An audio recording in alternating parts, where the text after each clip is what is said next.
They say the heart knows before the mind does.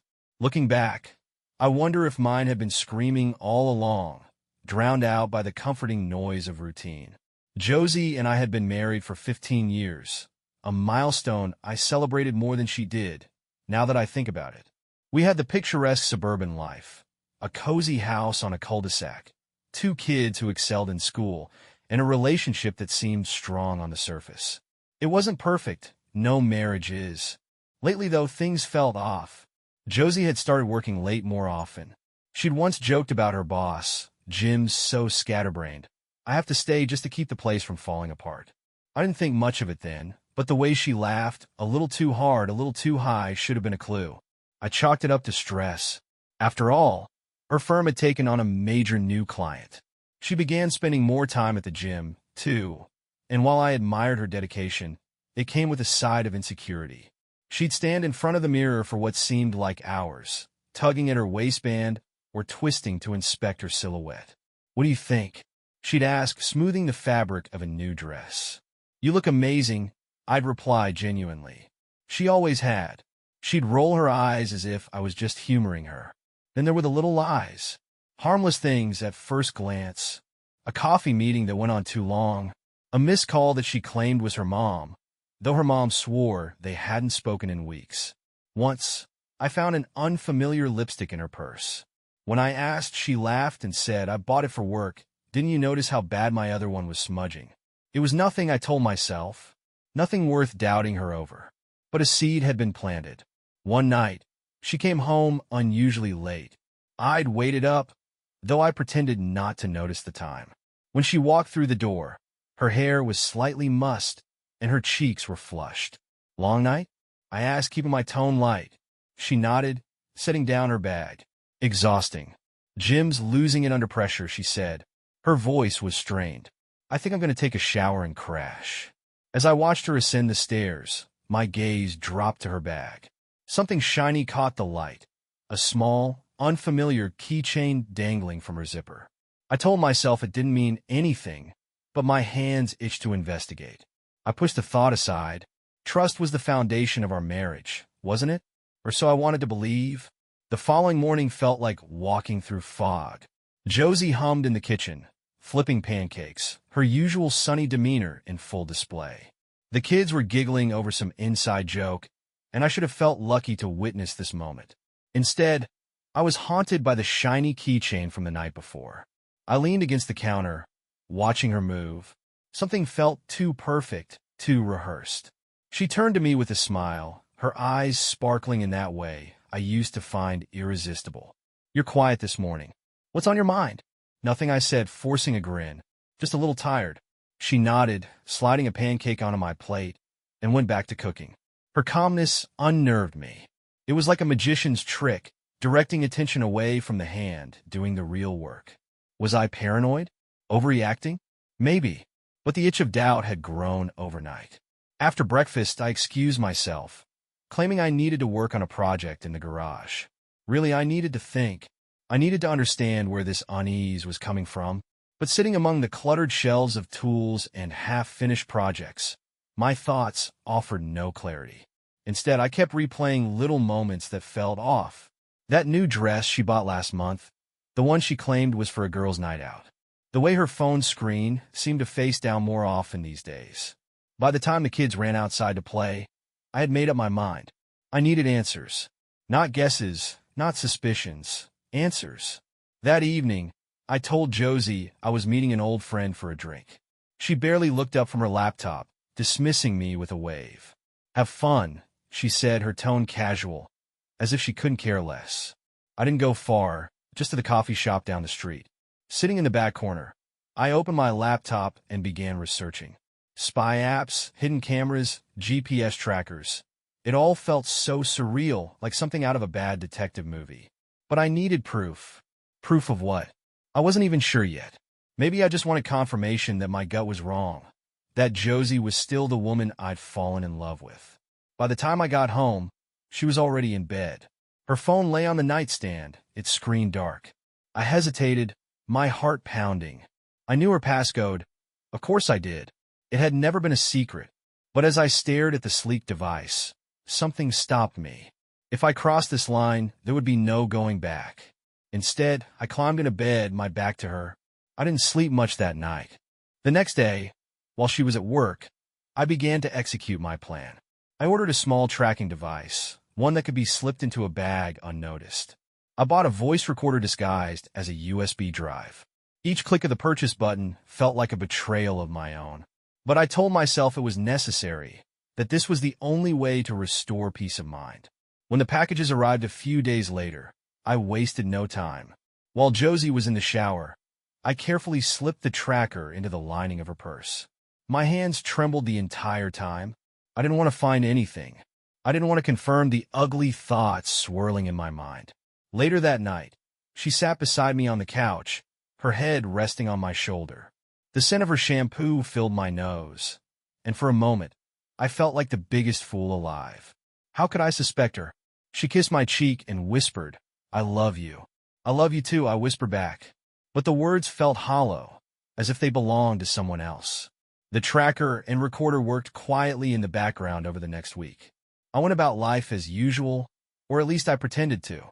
I dropped the kids at school, worked my shifts, and sat through dinner conversations with a smile plastered across my face. But inside, I felt like a kettle on the verge of boiling over. Each night, after Josie went to bed, I pored over the data. At first, everything seemed innocent. Trips to work, the grocery store, the gym. Nothing jumped out at me. I almost convinced myself I was overthinking it. But then, Friday came. I noticed her usual schedule shifted. She left for work at the same time, but around lunchtime, the tracker showed her heading in the opposite direction from her office.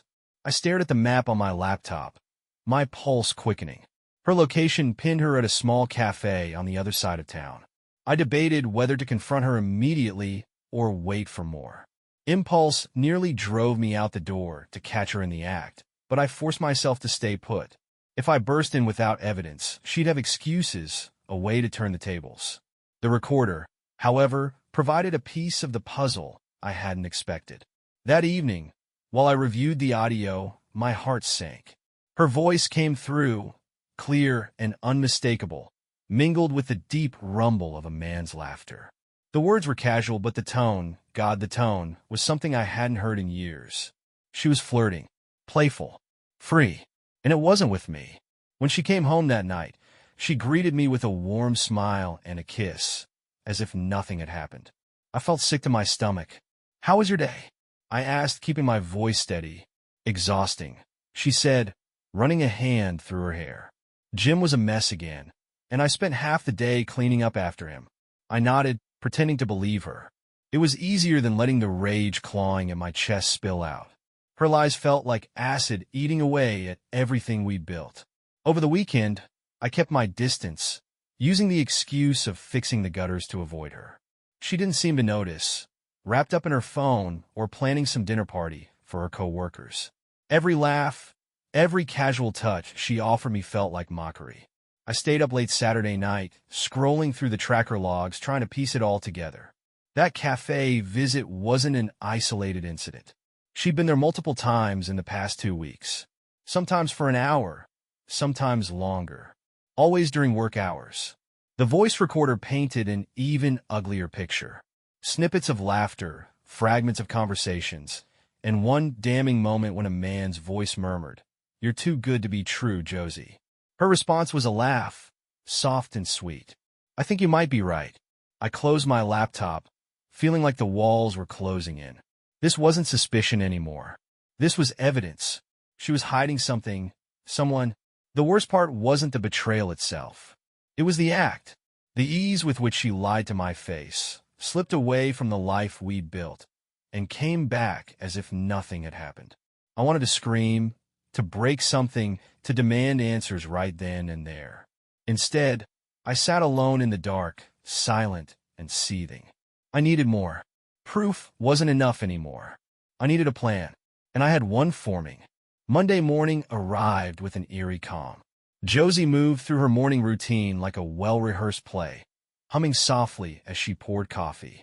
She kissed me goodbye at the door, lingering just long enough to make it seem genuine.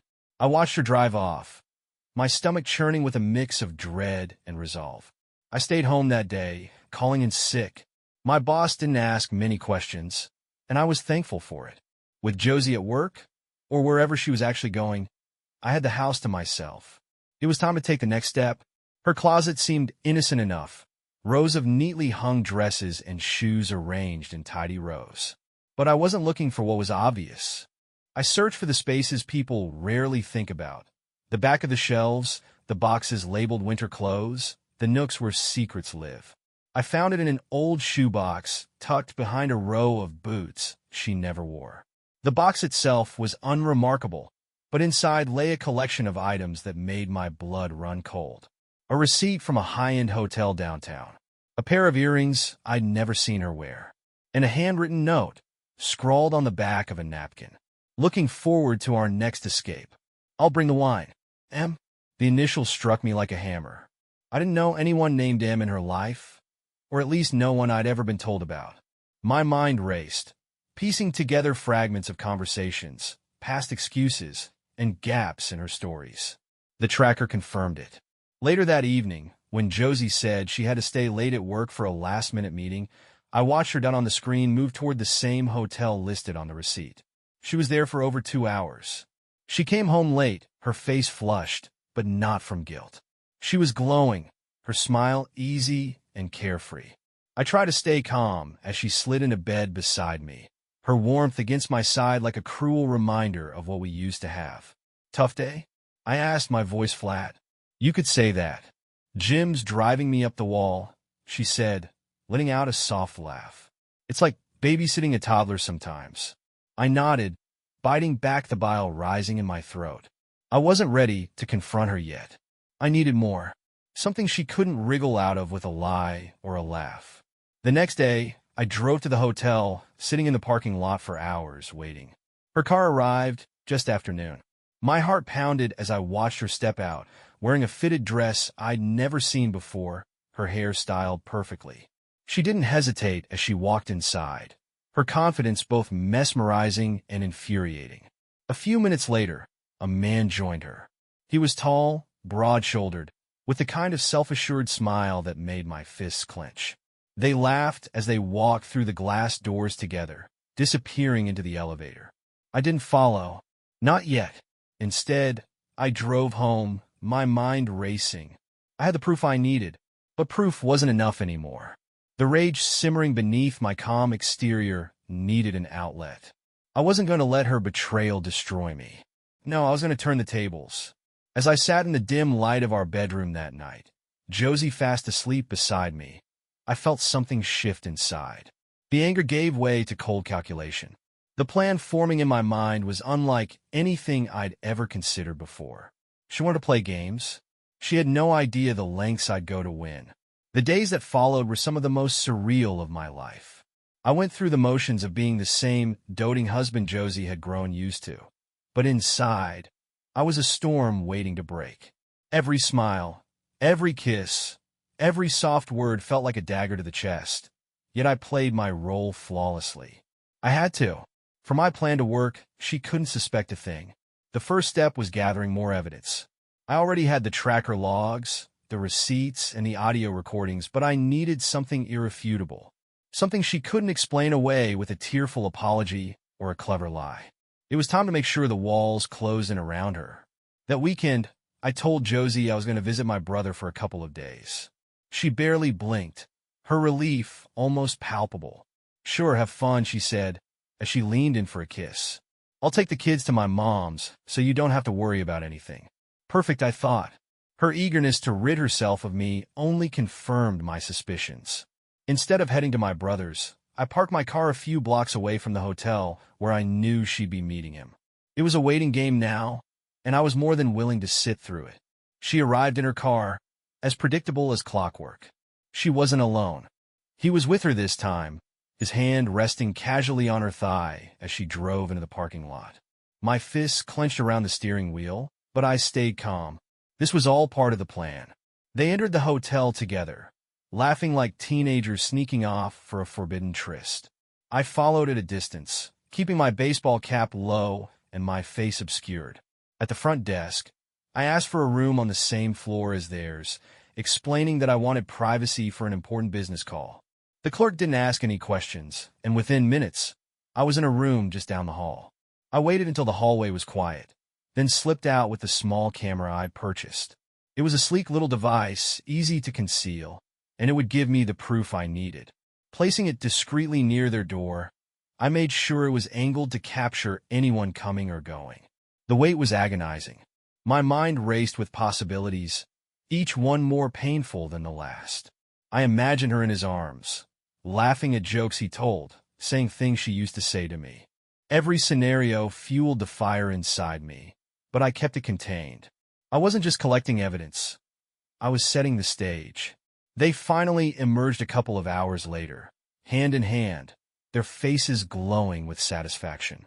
He kissed her just outside the door, his hand lingering on her waist, before they made their way down the hall. The camera captured everything. That night, I retrieved the footage, watching it in the dim light of my car. It was enough. More than enough. My chest ached, my hands trembling as I closed the laptop. But I wasn't done yet. The evidence was just the foundation. Now it was time to build my revenge. When I got home, Josie greeted me with the usual warmth, her arms wrapping around my neck. "How was your weekend?" she asked, her voice light. "Great," I replied, my smile never wavering. "How about you?" "Busy," she said with a laugh. "You know how it is." I nodded, playing along. She had no idea that the ground beneath her was about to crumble. By now, my plan had evolved from a simple confrontation to something far more intricate. Josie thought she was clever, thought she could outmaneuver me. But what she didn't realize was that every move she made only tightened the noose I was constructing around her world. The next step was setting the bait. If I wanted my revenge to have the maximum impact, I needed her to feel secure, invincible even. So, I leaned into the facade of the loving husband. I surprised her with flowers one evening, watched her eyes widen in surprise, though not guilt. If she felt any remorse for what she was doing, she hid it well. "You've been working so hard lately," I told her, brushing a strand of hair from her face. "I just wanted you to know how much I appreciate everything you do." Her smile was radiant, almost convincing. "You're so sweet," she said, wrapping her arms around me. "I don't deserve you." "If only you knew how right you are," I thought, keeping the smile plastered on my face. Over the next few days, I meticulously set things in motion. I began planting seeds in her mind, casual remarks designed to throw her off balance. At dinner one night, as she talked about her day at work, I casually mentioned an old friend who'd been caught having an affair. "Poor guy," I said, shaking my head. "Lost his job, his wife, everything. I don't know how people can live with that kind of betrayal." She stiffened slightly, just for a moment, before forcing a laugh. "That's awful," she said, reaching for her glass of wine. "Some people are just unbelievable." I didn't push it. I didn't need to. The seed had been planted. Behind the scenes, I was preparing the final blow. I compiled all the evidence, GPS logs, video footage, receipts, into a neat little folder. I even included screenshots of her text messages with him, which I'd managed to retrieve using software I'd installed on her phone weeks ago. The messages were damning, filled with flirtation and thinly veiled plans for their rendezvous. Reading them had been like ripping open an old wound, but I pushed the pain aside. I wasn't doing this for closure. I was doing this to destroy the illusion she had so carefully crafted. Then came the most important part of my plan, her boss. Josie's lover, Marcus, wasn't just some random guy. He was her direct superior, a man whose career rested precariously on the respect of his peers and the image of professionalism he projected. I knew that if their affair became public, it wouldn't just ruin Josie, it would ruin him too. And that was exactly what I intended to happen. I sent an anonymous email to his company, attaching key pieces of evidence. Nothing too obvious, just enough to raise suspicion. I knew how corporations operated. An affair between a manager and a subordinate was a ticking time bomb, one they couldn't afford to ignore. Josie remained blissfully unaware, her days filled with laughter and her nights spent curled up next to me. The irony wasn't lost on me. She had no idea that the man she kissed goodbye in the morning was the same one dismantling her life piece by piece. By the end of the week, the trap was set. All that was left was to wait for the explosion. The explosion came sooner than I expected. It was a Thursday afternoon when I got the call, Josie's voice trembling on the other end of the line, her words coming in frantic bursts. I could barely make out what she was saying through her sobs. "Something terrible has happened," she stammered. "I don't know what to do." I took a deep breath, feigning concern. "Slow down. What's going on?" She hesitated, then blurted it out. "Marcus, he's been suspended. HR called him in this morning. Someone sent them pictures, emails. They're investigating him. And me." Her voice cracked on the last word, and I could almost feel her panic through the phone. It took everything I had to suppress the satisfaction curling in my chest. "What kind of pictures?" I asked, keeping my tone neutral. "I don't know," she said quickly, "but they're saying it's about him and me." Her voice dropped to a whisper. "Someone knows." I sat down on the couch, keeping my tone calm. "Someone knows what, Josie?" Her silence was deafening. My heart pounded as I waited, the tension in the air almost unbearable. When she finally spoke, her voice was barely audible. "They think we're having an affair." I let the words hang there, pretending to absorb them. "That's ridiculous," I said after a pause, keeping my voice measured. "Why would anyone think that?" She didn't answer. The silence spoke louder than words. "I need to figure this out," she said, her voice thick with desperation. "Marcus is furious. He thinks it's someone from the office trying to sabotage him. I don't know what to do." "You should probably talk to HR," I suggested, my voice calm. "Tell them the truth." There was another long pause before she spoke. "Yeah, the truth. I'll do that." We hung up, and I sat there for a long moment, staring at the phone in my hand. The trap had sprung, and now the fallout was beginning. But this was only the first ripple. The next wave came the following day. Josie's mood was tense when she came home from work. She barely said a word during dinner, her fork scraping against her plate in silence. When the kids were in bed, she finally broke. "I need to tell you something," she said, sitting down across from me at the kitchen table. Her hands trembled as she clasped them together. I've made a mistake." I tilted my head, feigning confusion. "What kind of mistake?" Her eyes filled with tears as she struggled to find the words. "I betrayed you," she whispered. "Marcus and it wasn't serious. It didn't mean anything. I don't even know why I let it happen." I leaned back in my chair, letting her words sink in. She finally said it. After weeks of suspicion, of digging, of planning, the truth was out in the open. I didn't respond right away. I let the silence stretch, watching her squirm under my gaze. Finally, I stood, my chair scraping against the floor. I said simply. Without another word, I walked upstairs, leaving her alone in the kitchen. The following days were a whirlwind of quiet chaos. Josie moved through the house like a shadow, her once confident demeanor replaced by an uneasy meekness. She didn't know how much I knew, but the weight of her guilt had settled heavily on her shoulders. I could see it in her every movement, every nervous glance my way. I played my role well, calm, detached, as if her confession hadn't torn a hole in our marriage. But inside, I was fanning the flames of her paranoia. I made subtle remarks, innocuous on the surface, but calculated to keep her on edge. "Do you ever think about how people can hide so much for so long?" I asked over breakfast, watching her flinch as she buttered her toast. "It always comes out eventually, doesn't it?" She nodded, barely able to meet my eyes. "Yeah, it does." Her boss, Marcus, wasn't faring much better. The investigation at his company had escalated, and rumors were spreading like wildfire. I heard from a mutual acquaintance that he'd been placed on indefinite leave. The same acquaintance mentioned Josie's name in passing, her voice dripping with judgment. Small towns thrive on gossip, and this one was spreading fast. Josie tried to hold herself together, but the cracks were widening. She spent hours locked in our bedroom, pacing and talking on the phone in hushed tones. I knew she was trying to salvage whatever scraps of her reputation she could. It was pathetic to watch. One evening, she finally broke. I came home to find her sitting at the kitchen table, a glass of wine in her hand. Her eyes were red-rimmed, her face pale. When she saw me, she stood abruptly, nearly knocking over the chair. "We need to talk," she said, her voice trembling. I crossed my arms, leaning against the doorframe. "About what?" She hesitated, glancing down at the floor. "About everything. I know I hurt you. I know I broke your trust. But I want to fix this. I want to make it right." I stared at her, letting the silence stretch until it became unbearable. She squirmed under my gaze, tears welling up in her eyes. "I don't know if that's possible," I said finally.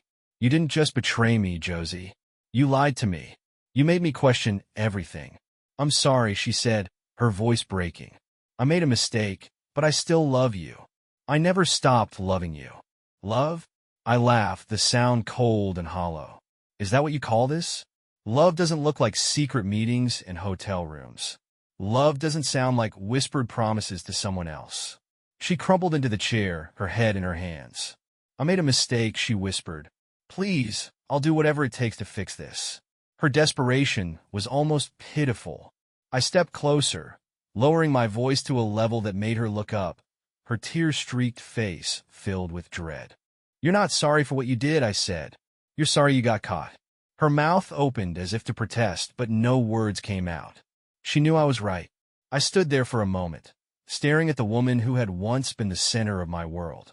The woman who had shattered everything with her selfishness. Then I turned and walked away, leaving her sobbing at the table. As I climbed the stairs, I felt a strange sense of calm settle over me. The pieces of my plan were falling into place. Josie thought she was facing the worst of it, but she didn't realize the storm was only just beginning. The day of reckoning came sooner than Josie could have imagined. It started with a package, innocuously delivered to the front porch on a crisp Wednesday morning. Josie had just come downstairs, still in her robe, her hair damp from the shower. She spotted the box, addressed to her in neat, typewritten letters. "What's this?" she asked, holding it up as I sipped my coffee. "No idea.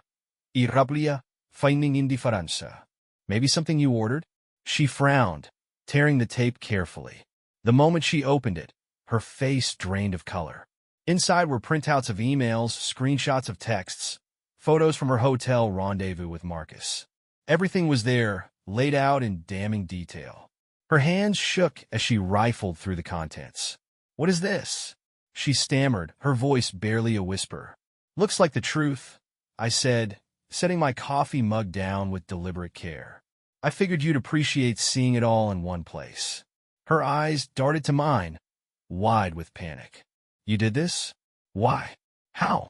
I stood, walking slowly toward her. "You lied to me, Josie. You broke your vows. Did you really think I wouldn't notice? That I wouldn't do something about it?"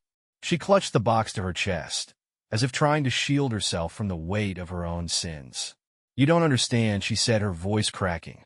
"It wasn't like that. I was confused." "Confused?" I laughed, the sound sharp and cutting. "Is that what you call sneaking around behind my back? Meeting him in hotel rooms?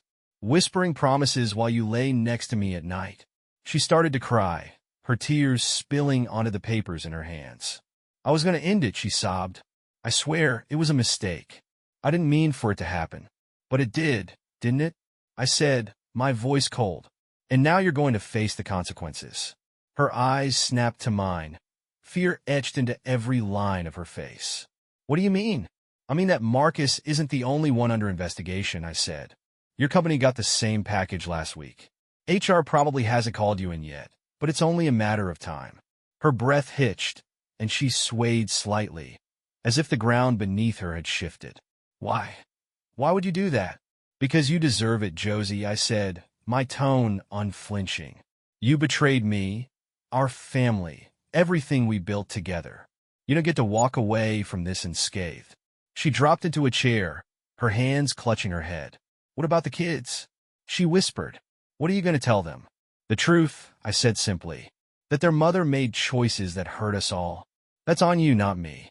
For a moment, the room was silent except for her quiet sobs. Then she looked up, her face pale and streaked with tears. "Please," she begged, her voice barely audible. "Don't do this. I'll do anything. Just don't ruin me." I stared at her, the woman I had loved more than life itself, now reduced to this pitiful shell. For a brief moment, I felt a flicker of pity, but it was drowned out by the memory of her lies, her deceit, and the nights I had spent tormenting myself over her betrayal. "You already ruined yourself, Josie," I said, turning to leave. "I just made sure everyone else knows it." As I walked out the door, I felt an eerie sense of satisfaction settle over me. The storm had been unleashed, and there was no going back now. Josie would have to face the wreckage she had created, and I would finally be free. It's strange how life settles after chaos. In the weeks following the fallout, the house felt both quieter and heavier at the same time. Josie stayed, though she was little more than a ghost in her own home. The kids noticed something was off. They weren't blind to the tension in the air, but I shielded them from the details. I didn't want them to carry the burden of their mother's sins. Josie's world crumbled quickly. Her company wasted no time, placing her on indefinite suspension, pending an investigation. The whispers at the office turned into full-blown rumors, and before long, her affair with Marcus became public knowledge. The very people she had tried to impress with her charm and competence now avoided her like the plague. Her resignation was inevitable. Marcus didn't fare much better. His career was effectively over, and his wife left him almost immediately after the truth came to light. Josie avoided talking about him, but I knew their little fantasy had disintegrated into ashes. There was no one left for her to lean on. As for me, I kept moving forward. I threw myself into work, into my kids, into rebuilding the life I felt she had tried to destroy. Friends and neighbors were supportive. More than a few of them said they admired how I was handling things. I smiled and nodded, but inside, I felt hollow. The satisfaction of revenge had been fleeting. It didn't erase the betrayal. It didn't make me whole again. One night, a few weeks after everything had blown up, Josie came to me. She stood in the doorway of my home office, her face pale and drawn. For a moment, she just stared at me, as if searching for the right words. "I want to talk," she said finally. I leaned back in my chair, crossing my arms. "About what?" "About us," she said, her voice trembling. "About what's next?" I gestured to the chair across from me, and she sat down hesitantly. For a long moment, neither of us spoke. Finally, she broke the silence. "I know I don't deserve your forgiveness," she said, her voice thick with emotion. "But I want to try to make things right. For the kids, for us, for everything we've built." Her words hung in the air, heavy with desperation. I studied her face, looking for some hint of the woman I had fallen in love with all those years ago. But all I saw was a stranger, someone I could no longer trust. "I can't do that, Josie," I said finally. "What you did is not something I can just move past. I don't think I ever will." She looked down, her shoulders slumping under the weight of my words. "What about the kids?" she whispered. "They need both of us. They need stability," I said, "and I'll do everything I can to give them that. But I can't do it with you." Tears spilled down her cheeks, but I didn't reach out to comfort her. The bond between us had been severed, and no amount of tears would mend it. In the months that followed, we began the slow process of separating our lives. The divorce was surprisingly civil. Josie didn't fight me on custody or assets, likely because she knew she didn't have a leg to stand on. I kept the house, and she moved into a small apartment a few miles away. The kids split their time between us, though they always seemed happier at home with me. I'd like to say that I came out of the ordeal stronger, but the truth is, I'm still rebuilding. Trust is a fragile thing, and hers wasn't the only betrayal I had to contend with. I betrayed myself, too, by letting my anger consume me, by letting revenge take precedence over healing. But I'm learning. Slowly, painfully, I'm learning. The other day, my daughter asked me if I was happy. I didn't have an easy answer for her, but I told her the truth. I'm working on it. What are your thoughts on my story? Let me know in the comments what you think about my choice and how you might have dealt with it.